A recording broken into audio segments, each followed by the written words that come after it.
Hello, everybody. Welcome to episode 11. And we got we got Logan, we got my dad Chris, and we got my uncle Trey here with us tonight.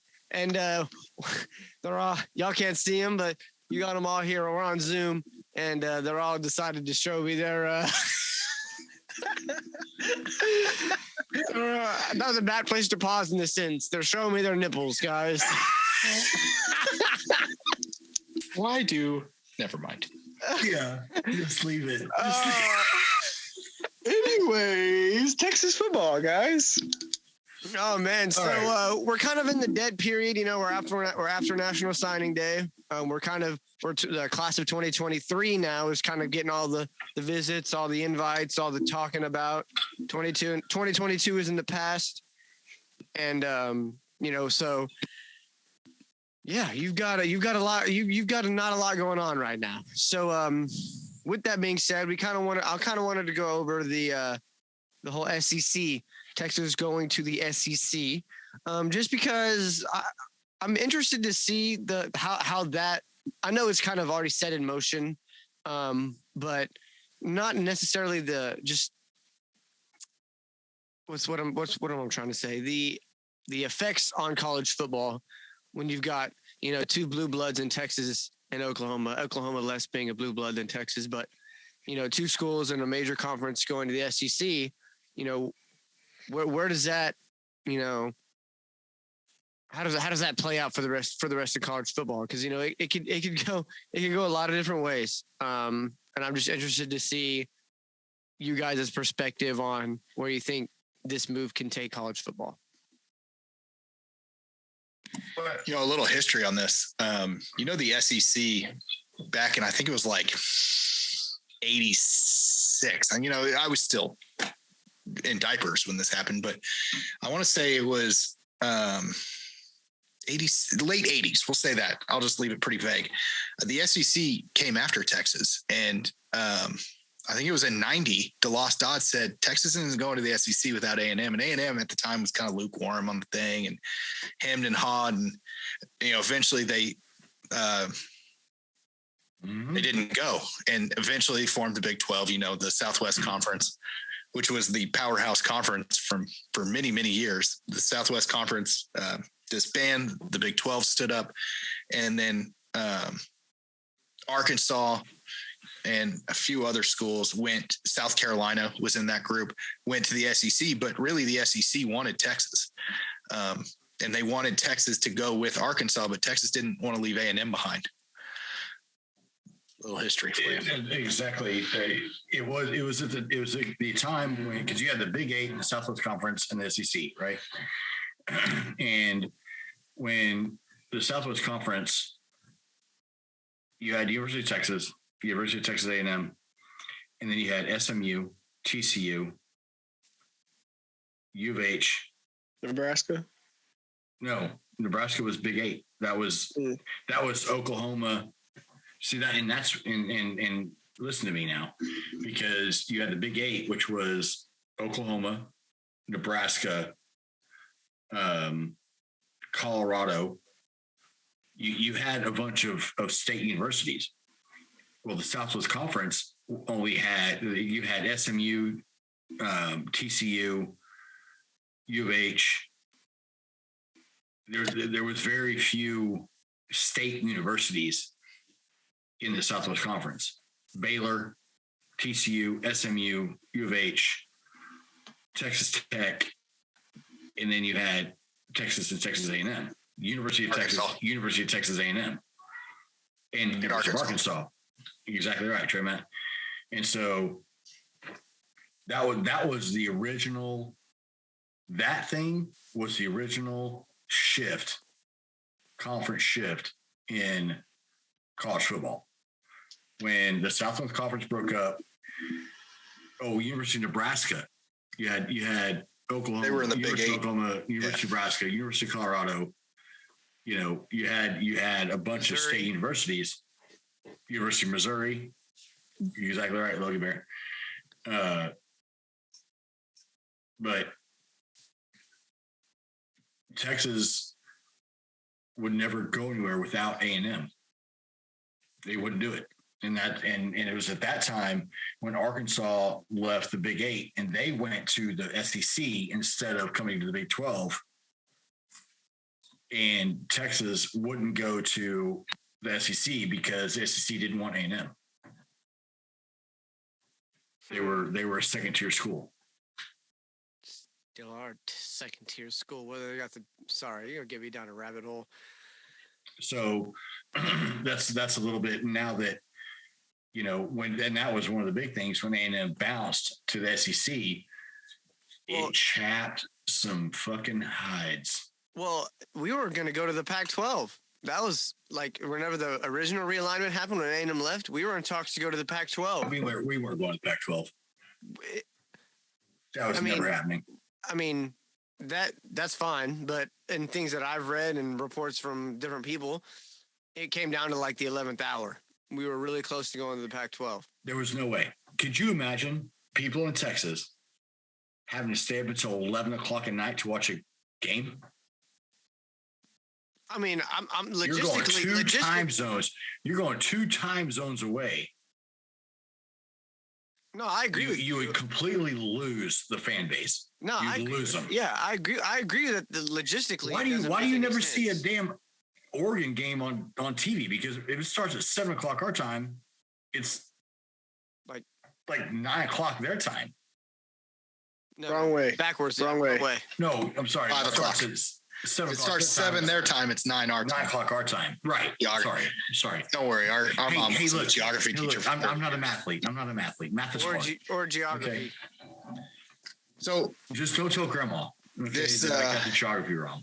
This conversation of us going to the SEC, how's the SEC going to structure with us being in there? Or is it going to be an SEC East and SEC West with 8 teams on each side? Or is there going to be, I saw something about four quads. Pods of 4? Pods. Yeah, so we would be in a pod with Oklahoma, Arkansas. No, we wouldn't be in A&M's pod. We'd be A&M LSU.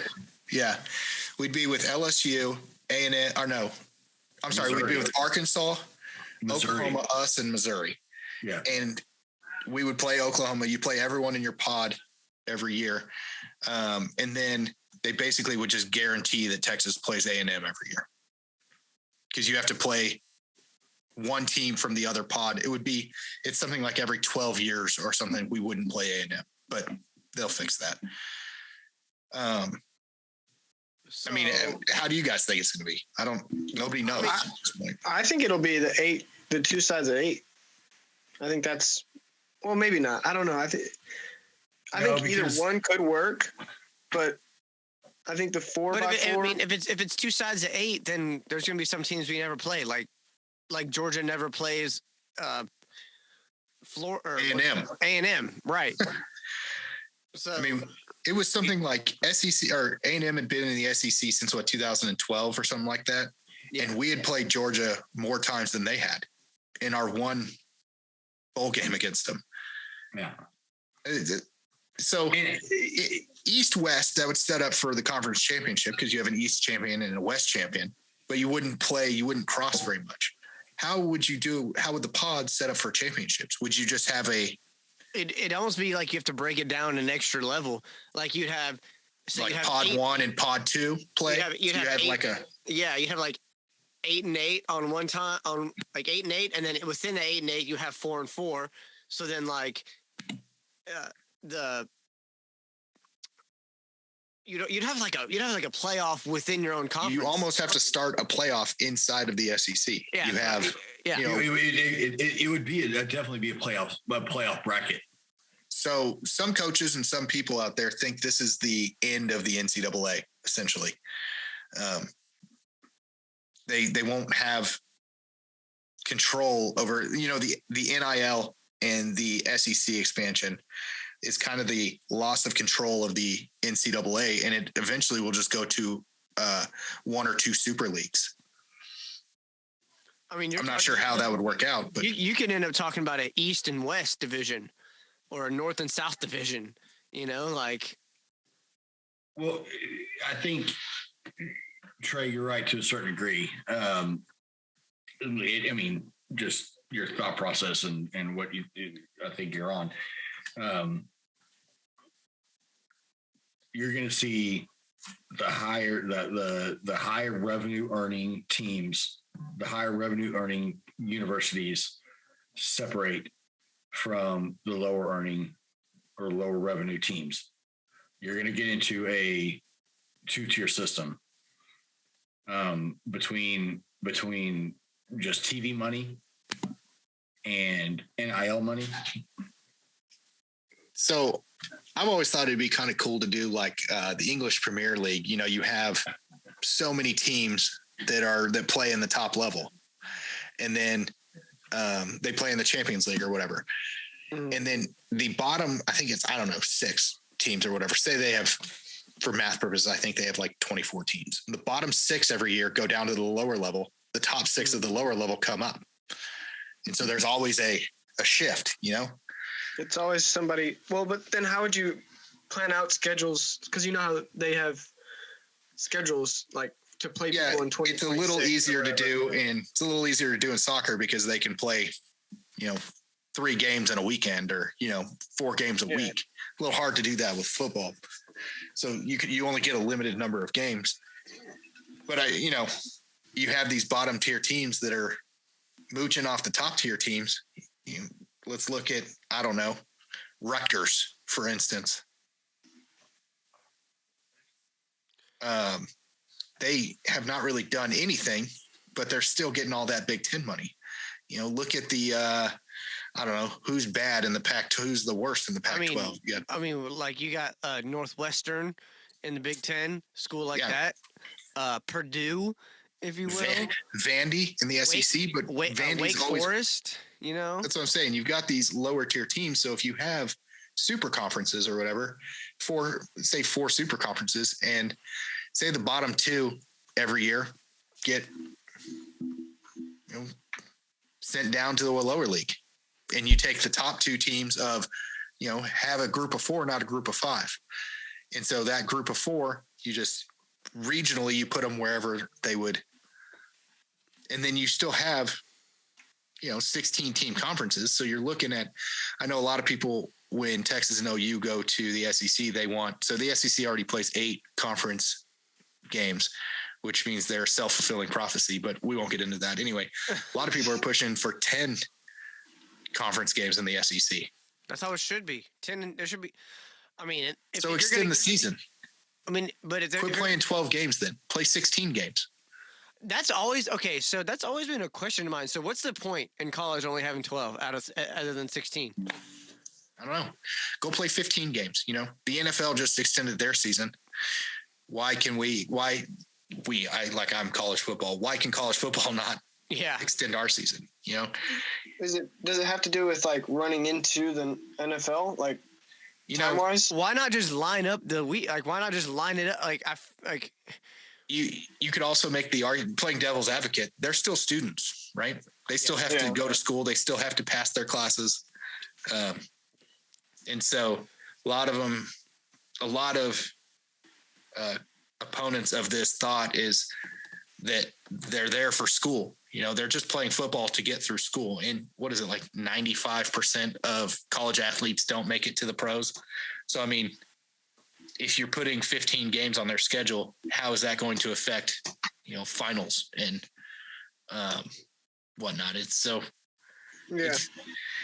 I'll be interested. It's not going to play out for another 10 years probably, but I'd love to see where it gets to eventually. Yeah. I think. Go ahead. Oh, I was just going to say, I think eventually there will come a time when there will be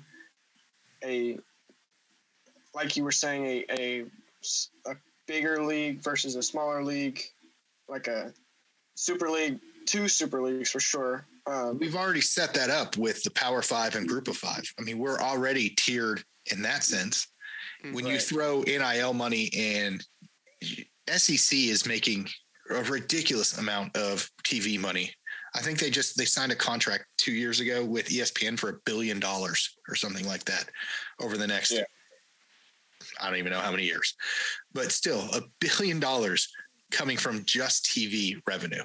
That doesn't mean anything about tickets or donor money or NIL, nothing. It's ESPN gave the SEC $1 billion so that they can play their games. That's with a B. Like, boy, that's a lot of money. So speaking of that, that kind of makes you think if the SEC really wanted Texas and OU that bad, then what's $70 million in a buyout to the SEC? What's $70 million in a buyout to Texas? Right. So, and do you think there's a legitimate chance that we could possibly get out before 2025? I think so. I honestly think I'm going to make the prediction. I think this is our last year in the Big 12. We try. I hope. Especially if we go win the Big 12 championship. That's what I was about to say. Yeah. Then we would say we started it. We finished. We ended it. Yep. We're out. Yeah. Drop the mic. Walk the fuck out. Yeah. I think the loss to Arkansas definitely set up. I think that game in particular opened up Sark's eyes as to exactly what his team was lacking and where he needed to grow before. Because us going to the SEC came out before the season started. I mean, so that coupled with Arkansas being a losing team, we're all like, we can go in there and beat Arkansas. Hell yeah, let's go. And then we walk in there and get a 40-piece dropped on us, and we're not competitive at all. Yeah. So, I think walking out of that game, that game in particular. If we're competitive against Alabama, I mean, we have Alabama on our schedule the next 2 years. So if we go to the SEC now, do we keep that game on our schedule to? No, it would. Or it would have to go away. The whole thing was shut. Or does it? I mean, or is that just one of our conference games? Well, then but that would mean that we would lose. We would have to have it. We would add a non-conference game somewhere else on the Texas schedule. Tech. Texas Tech is already we're scheduled to play Texas Tech like the next 30 years or something like that. Oh yeah. They really want to get beat, huh? I mean, it's their claim to fame. I mean, what the hell else do they have? They get to play Texas. That's it.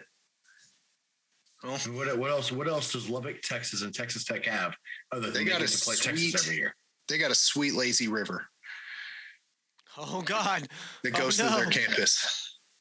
There's also a pretty classic picture of Uncle Jesse riding the horse. There is that. There was also a time where we were living in a tent that got run over. They've got baseball. They've got basketball. Baseball, I think they're always top 10 in the country in baseball. And they've owned us the last few years. But, yeah, so how does that – we've already got them slated for when we move. We know we're playing Texas Tech. We just don't know when. Is it going to be our Thanksgiving game every year? Or are we going to reinstate Texas A&M? Yes, that has to happen. I mean, I think OU is always going to be the first first Saturday in October. Yes. A&M has to be Thanksgiving. It has to be. Maybe. Who knows? If they don't schedule A&M and Texas on Thanksgiving, it's an epic fucking failure. Maybe. I mean, I don't think so. Here's why. Do you think the SEC is going to turn down that TV money to schedule those two teams on Thanksgiving? Yeah, but isn't that you'll have the entire state of Texas watching that game the day after Thanksgiving? Isn't that the week that the SEC usually plays like Sister Mary's School for the Blind? No, that's the week before. Oh. Sister Mary's. Dude, for like half a second, I was like, it's what? The week before. Because the Thanksgiving is when you have like South Carolina, Auburn, Alabama, the Iron Bowl. So all that stuff happens that week. Do A&M and LSU add the Texas A&M to the same weekend you have Alabama, Auburn? Or they would own television for a weekend. So how does that change? A&M, LSU.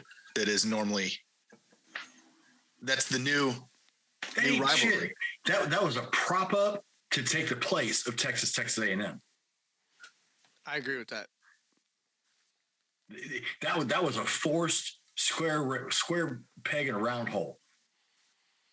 I mean, I think they just got lucky with the fact that the first time that game was played, when it was relevant, the score was like 74 to like 72 or whatever it was. So in that weekend, here's that weekend in the SEC. You have Alabama, Auburn, LSU, Arkansas, Texas A&M, Ole Miss, Mississippi. Ole Miss, Mississippi State. Yeah, Ole Miss, Mississippi State. Oklahoma, Missouri is a pretty old rivalry. Right. Florida State. Well, you're not gonna play OU Nebraska because Nebraska's in the Big Ten. You would want it. Right. Obviously, I was saying. But Florida State, LSU, Florida State's ACC, Dad. Florida isn't. Yeah, but they play in the state of Florida.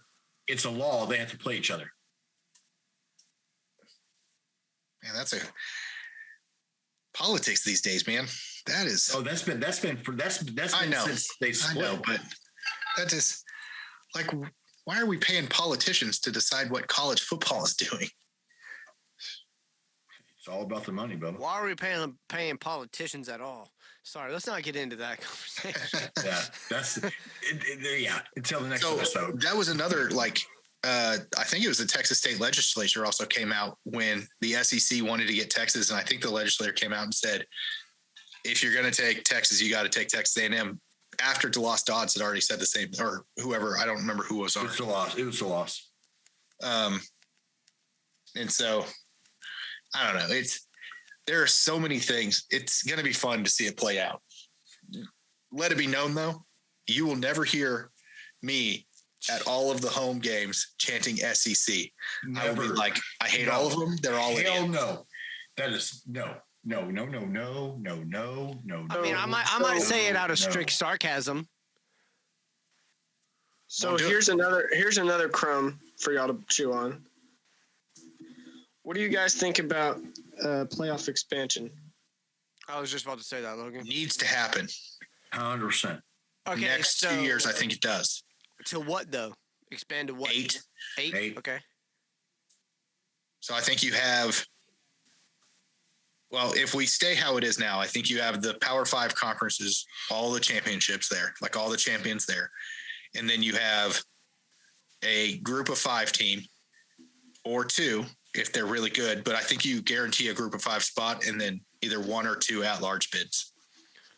Do you think that the move of Oklahoma and Texas forces the hand to change the playoff? That's what I'm saying. I think the NCAA I think they're on a sunset right now. Yes, the NCAA, they're on their farewell tour. I seriously, it's Mark Emmert is cashing his last checks.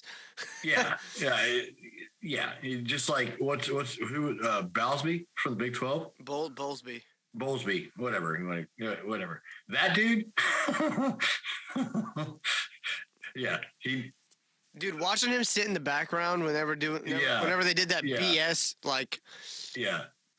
Senate committee thing. It was just like I wanted to see that gif. Like, oh, he mad. He was just sitting back there so mad, and it made me laugh. And I was like, "Yeah, maybe if you stop scheduling us for 11 a.m. kickoffs every freaking weekend, then we." That's not up to him. That's not up to him. That's not up to him of when the TV schedules the games. But if you look at Dad, it might not be up to him, but. No, it's not up to him at all. Not even. Okay, if that was the case, then why does every other big program get a night game and a bit why then? Well, because they win. I was going to say, if you haven't checked lately, we suck. But even sucking what we have, the sucking the hind tit that we have over the past 10 years. 10 years. Our revenue, when we are on TV, it dwarfs the rest of the Big 12. That was the problem is you had Texas and OU who were making all this money, but then we were having to spread it out. I don't know if you guys heard of socialism. Yeah. But it's kind of the same thing. We have two guys making all the money, and then they take their money and they just spread it out amongst everyone else. Well, the two guys who are making all the money got sick and tired of that. Like, well, So the whole basis of the NCAA was they protected the amateurism of sports. Well, that's gone with NIL. Mm-hmm. So there was a big court case a while back about that. I think they went to the Supreme Court and a bunch of people, NCAA advocates, were like, oh yeah, they're going to hear our case. It's a conservative court. We're going to get our foundation back. And I think the Supreme Court voted like 9-0 or 8-1 against the NCAA. Like it was just very much a landslide. I'll need to look into that, but I don't remember. And that's a conservative court. He's like, if they're earning it, they need to make it. That's it. So we're in the FCS, right? Or FBS? FBS with a so B. The FCS did a playoff kind of sort of like how we should do the playoff. The FCS is so fun to watch. It is. Like watching Sam Houston and Mary Hardin Baylor and North Dakota State. Like, go ahead, Logan. Yeah, sorry. I was just gonna say that's how the playoffs should look. They should be playoffs. Well, I'm saying in the bongos. There's the bongos.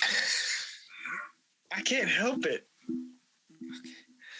I think that's what Matthew McConaughey said when they busted his door open. Butt naked, just. I can't help it. I'm just feeling it. I can't help it. It's just happening. This is happening right now. Anyways, focus. We should, if you look at how they did their playoff, that is how we should do it, is what I'm trying to get at. Oh, no, we should. But here's the question. All right. In Division I NCAA football, if you ask a guy to play 4 or 5 playoff games, right? 4 or 5 playoff games? Isn't that what Division II or the Division FCS or Division II or whatever? How many playoff games do they have? 3 or 4? So we can't get players right now to play a single bowl game. Yeah, much less 4 or 5. But it's because the bowl games don't mean anything top to players. You're going to have these top players saying, "Deuces, I'm out." I don't think you will. I think if you have a playoff system, because these bowl games are just pretty much superfluous and they're there to make ad money, they're not playing for anything. I think if you have the playoff, it gives them something to play for. The SEC has never been, lost a bowl game they wanted to be in. Yeah, but if you have them in the playoff, these guys are all like, "Oh, well, I'm already a first round draft pick. Why am I going to go through 4 more games and get injured?" They won't even go through 1, much less 4. Yeah, but when you're playing, if you have a chance to win a championship, you're playing. I don't think. Before it was like, hey, I'm trying not to get hurt so I can go get paid. These guys want $500 to be on a podcast. They want $500 to be on a podcast. And that's do you confirmed. Think they're going to go through a game and go, I'm passing up a $10 million contract. Yeah. To go win a football game? They're not going to care. They're out. With NIL, they're getting paid.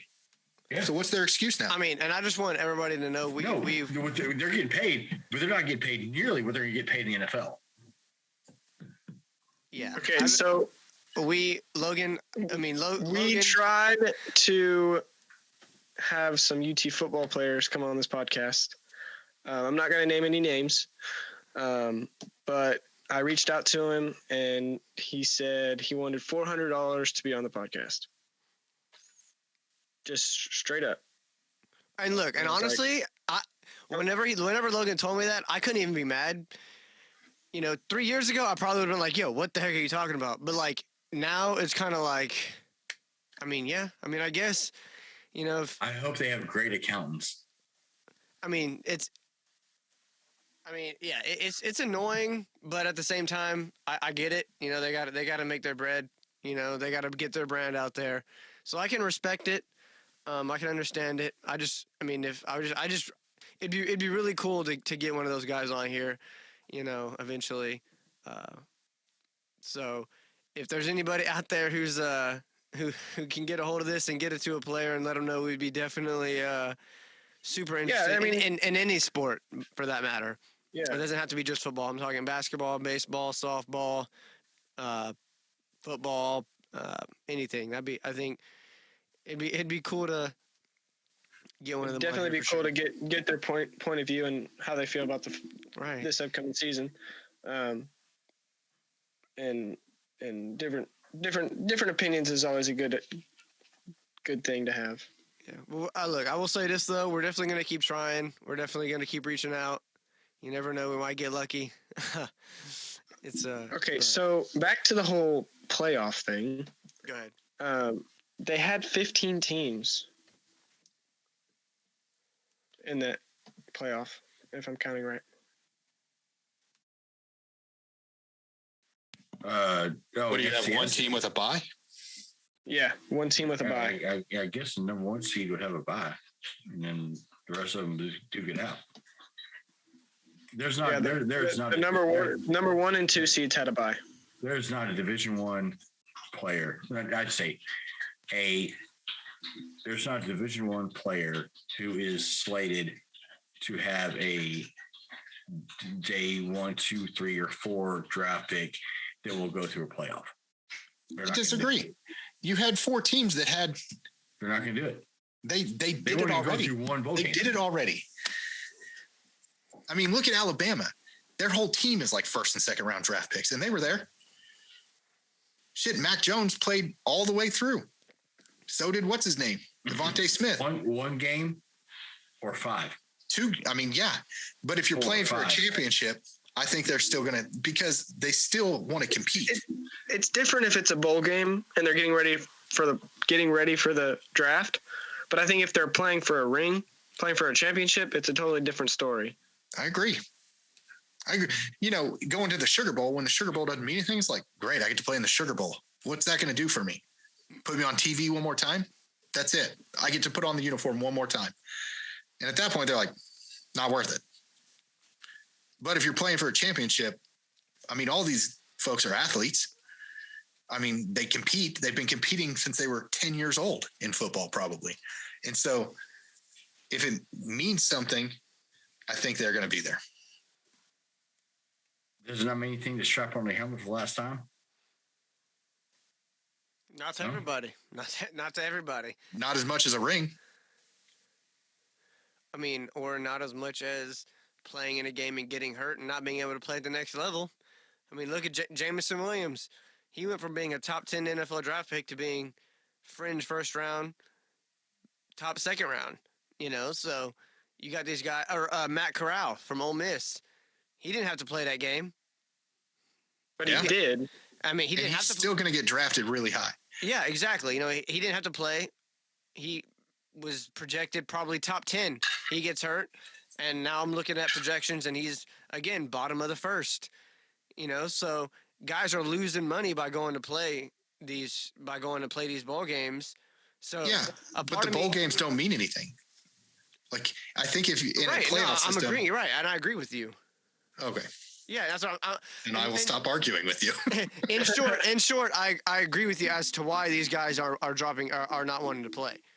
Because in the end, you're right. It's not a conference championship. It's not a national championship. You're not. Yeah, but like I said, I think I can understand why these kids don't want to play in these bowl games. I hope these kids have a great accountant. Because, you said that already. Oh, I know. Because when Uncle Sam comes to collect the taxes, these motherfuckers better have it. You guys ever heard Shaq talk about his first $1 million? So he got $1 million signing bonus or whatever coming out of LSU. And so he went and bought like a $200,000 car, something like that. He drove it back. He himself a car. He bought his mom a car. He bought his daddy a car. So he came home and his dad said, "Where's mine?" So then he went back and got the exact same thing. Mom comes home, says, "Where's mine?" Went back and got the exact same thing. So he dropped like $750,000 in like 4 hours. Spent his whole $1 million.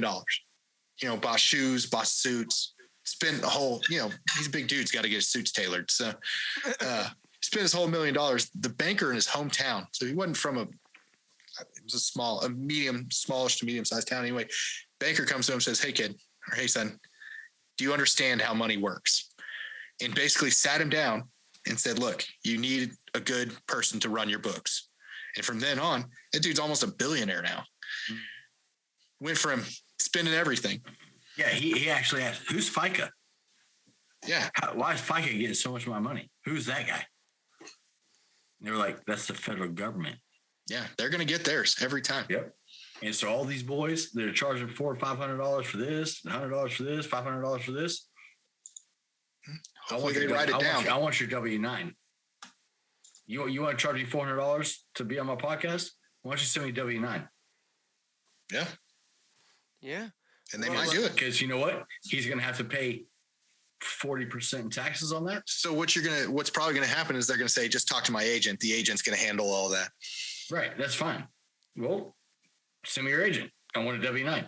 So, yeah, I can, I hear what you're saying. Here's my thing. Okay. Here's my old man rant. These little boys are going to figure out real life real fast. Okay. You can make a bunch of money and you're going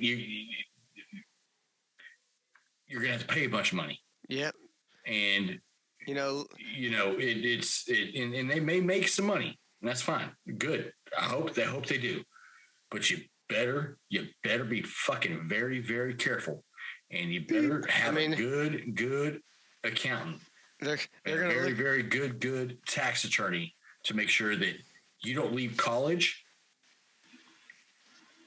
going to prison with the IRS. So they're going to look at their bank accounts and say, "Holy moly, that's a lot of," and then they're going to go spend it. Oh yeah, of course. So they're giving $1 million to 18-year-old kids. Do you think that's going to end well? Yeah. You think that's going to end well? Johnny Manziel, Exhibit A. Exhibit A. So speaking of holy moly, let's give everybody their holy moly of the week. Things that sports related or not, things that kind of just made you go, "Oh wow," something like that. What do y'all got for me? Let's hear it. I got one. Go for it. So today, I'm on my job site. I'm, on where I'm building my a house, and the water department shows up and tells me they can't find the water line. They never ran it to the lot that I'm building my house on. No water. That's There's good. not a water line. In my mind, wouldn't quite like process what they were telling me, that the water department couldn't find it. So that's my holy moly moment. Trey? Okay. Trey? Oh God, I wasn't ready. Let's see. 15. We got both girls on medication, both littles on medication, and Reagan decided she don't want to play volleyball. She wants to do dance from now on. And I was like, All right. let's kick it. There you go. Okay, folks, that's it. Zoom cut us off a little bit, but that was episode 11. If you made it this far, we appreciate it. Once again, please feel free to comment, like, subscribe, follow, all of that good stuff. Share. We always appreciate it. Y'all be safe.